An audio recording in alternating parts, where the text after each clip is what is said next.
नीति वचन 3:1 युवकों को सलाह। हे मेरे पुत्र, मेरी शिक्षा को न भूलना, अपने हृदय में मेरी आज्ञाओं को रखे रहना, क्योंकि ऐसा करने से तेरी आयु बढ़ेगी और तू अधिक कुशल से रहेगा।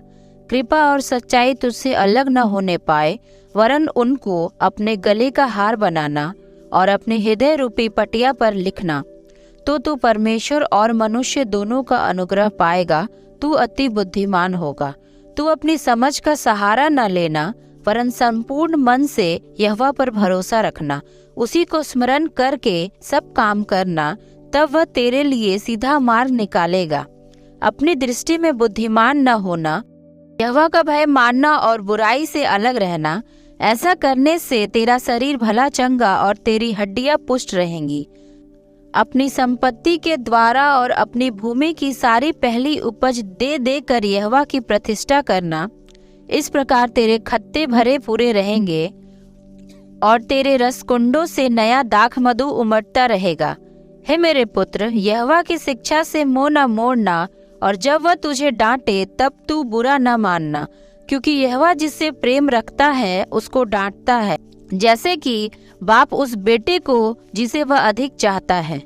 क्या ही धन्य है वह मनुष्य जो बुद्धि पाए और वह मनुष्य जो समझ प्राप्त करे, क्योंकि बुद्धि की प्राप्ति चांदी की प्राप्ति से बड़ी और उसका लाभ चोखे सोने के लाभ से भी उत्तम है।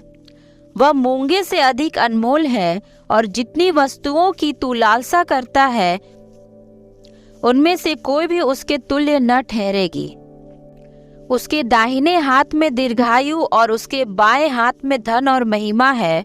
उसके मार्ग आनंददायक है और उसके सब मार्ग कुशल के हैं। जो बुद्धि को ग्रहण कर लेते हैं उनके लिए वह जीवन का वृक्ष बनती है, और जो उसको पकड़े रहते हैं वह धन्य है। यहोवा ने पृथ्वी की नींव बुद्धि से ही डाली और स्वर्ग को समझ ही के द्वार स्थिर किया। उसी के ज्ञान के द्वारा गहरे सागर फूट निकले और आकाश मंडल से ओस टपकती है। हे मेरे पुत्र, ये बातें तेरी दृष्टि की ओट में न होने पाए, खरी बुद्धि और विवेक की रक्षा कर। तब इनसे तुझे जीवन मिलेगा और ये तेरे गले का हार बनेंगे। तब तू अपने मार्ग पर निडर चलेगा और तेरे पाँव में ठेस न लगेगी। जब तू लेटेगा तब भय न खाएगा, जब तू लेटेगा तब सुख की नींद आएगी। अचानक आने वाले भय से न डरना, और जब दुष्टों पर विपत्ति आ पड़े तब न घबराना, क्योंकि यहोवा तुझे सहारा दिया करेगा और तेरे पाँव को फंदे में फंसने न देगा। जिनका भला करना चाहिए, यदि तुझ में शक्ति रहे तो उनका भला करने से न रुकना। यदि तेरे पास देने को कुछ हो तो अपने पड़ोसी से न कहना कि जा कल फिर आना, कल मैं तुझे दूंगा। जब तेरा पड़ोसी तेरे पास बेखटके रहता है तब उसके विरुद्ध बुरी युक्ति न बांधना। जिस मनुष्य ने तुझसे बुरा व्यवहार न किया हो उससे अकारण मुकदमा खड़ा न करना। उपद्रवी पुरुष के विषय में डाह न करना, न उसकी सी चाल चलना, क्योंकि यहोवा कुटिल से घृणा करता है, परंतु वह अपने भेद सीधे लोगों पर खोलता है।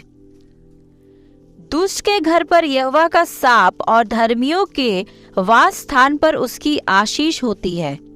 ठट्ठा करने वालों से वह निश्चय ठट्ठा करता है और दीनों पर अनुग्रह करता है। बुद्धिमान महिमा को पाएंगे और मूर्खों की बढ़ती अपमान ही की होगी।